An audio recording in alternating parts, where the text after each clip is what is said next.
And I know we're trying to parallel with the racing, because I think that it's fair to say with you starting Blue Thunder Racing, which Dale was asking about, and you pairing up with the Whittingtons, who are also in this game, Yep. you basically fund that operation with smuggling, right? Totally. That is mind-blowing 100% from weed money.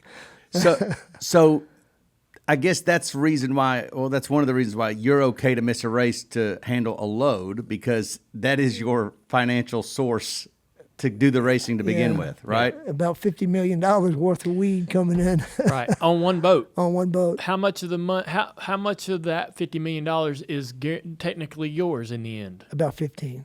15. God, holy. And how often would one of these $50 million loads happen? Well, after my first one, I did in 1983. I did 4 loads in 1 year. Not all big loads. It was 15,000, 35,000, and 110,000. After that, I just stopped and said 1 a year. I didn't need to do all You're just gonna do 1 a year. 1 a year. And that was enough. That's right. And you weren't doing any more of the little boats, right? Nope. Right. So Nope. you just got this one barge. There's one barge. Do you own it? It's a outfitted barge with My co-defendant Gene owned it. All right, and the boat was fitted to be able to put all this in the bottom. Well, that was a mistake, which I don't know where it came from, but Not true. A mistake in the Netflix piece? No, yeah, I told them how I did it. It's not the bottom; it's the sides. Okay. The barge has ballast all the way down the sides, not on the bottom. Okay. Right. Mm-hmm. So you put your manifest on the bottom. Mm-hmm. So what we did is down the sides of this long barge, we welded 3/4 inch steel as a platelet, because they pump water into the sides of the barge to create balance. So when the barge is empty, if they pump water, it'll ride through the waves nice. Mm-hmm. Whereas if it's loaded and they got millions of pounds of weight, they'll pump all the water out. So we took the barge and welded 3/4 inch steel down the sides and made compartments. And then when we got to Columbia, we'd cut big manholes out of the side of the barge, put the weed in it, weld it all back, pump water into the ballast. So when we get to where we're going, they see water. They see water. And I've even had customs pump water out and want to drill a hole and stuff. But Customs did. Customs did. They wanted to drill a hole in. On my last load, yeah. And did they find anything? No, they broke 2 drill bits. They was drilling. They pumped the water out. They got down and got the kit and got the. I'm being reported all this from the broker service that we use. You're not there. I'm not there. This barge came in at San Francisco. And so this shit's happening, and you're not there, and this ain't like you got a damn cell phone where you can get like then. You're not getting information immediately. You're probably sitting there going, "Holy!" I tell you where I was at. I was over near the wharfs in San Francisco with binoculars looking at my barge. Oh my God! I'm going, what the hell? It's been there for 2 days, man. Oh my God! All right. What happened is the Coast Guard come in, they take everybody's passport and tell them they can't come ashore yet. But then they come back and they got a little crew with a kit, and it's got drills in it. And they had pumped the water out, and they go to drill to see what's below, because they pumped all the water out. And I guess they wasn't putting like oil or liquid on the drill bit, and it got hot. Yeah. I think it was a rookie Coast Guard. It must have been. And the second drill, he pulls out, and it breaks. They leave. They don't come back. The next day they come back with everybody's passport and tell them, welcome ashore. Jeez. Yeah. All right. San Francisco.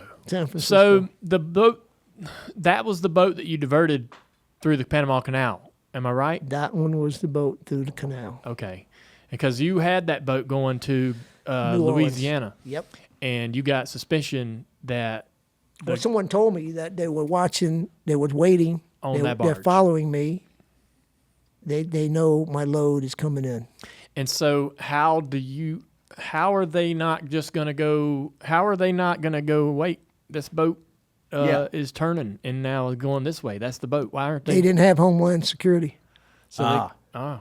All them satellites. So they could not track a boat like that, like they can today. There's no No, right, tracking. yeah. So you were able to divert. So actually, that's too good of a story just to gloss over. So basically, here's what happens: you get suspicion that the government knows about your barge, FBI. the FBI, and that they are in New Orleans waiting They're for it to searching arrive. barges for 3 months. Is this your last? Is this literally like you're I'm done? done, man. I'm done.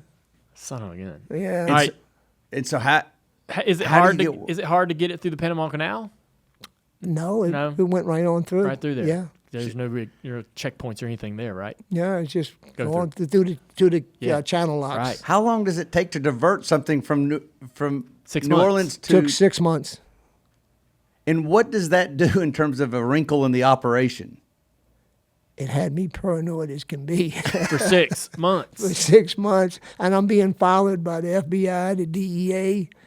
Where you are, wherever Yeah, you're going. I'm in Florida, and I'm trying to race at the same time. I had found out in April that I'm being watched by the FBI, and my load was 10 days offshore, so I turned it around. I got Indianapolis 500 coming up in May, and Indy's big. Yeah. Yeah. Indy's a big deal. How could you drive a race car or focus on anything There- with that on your mind?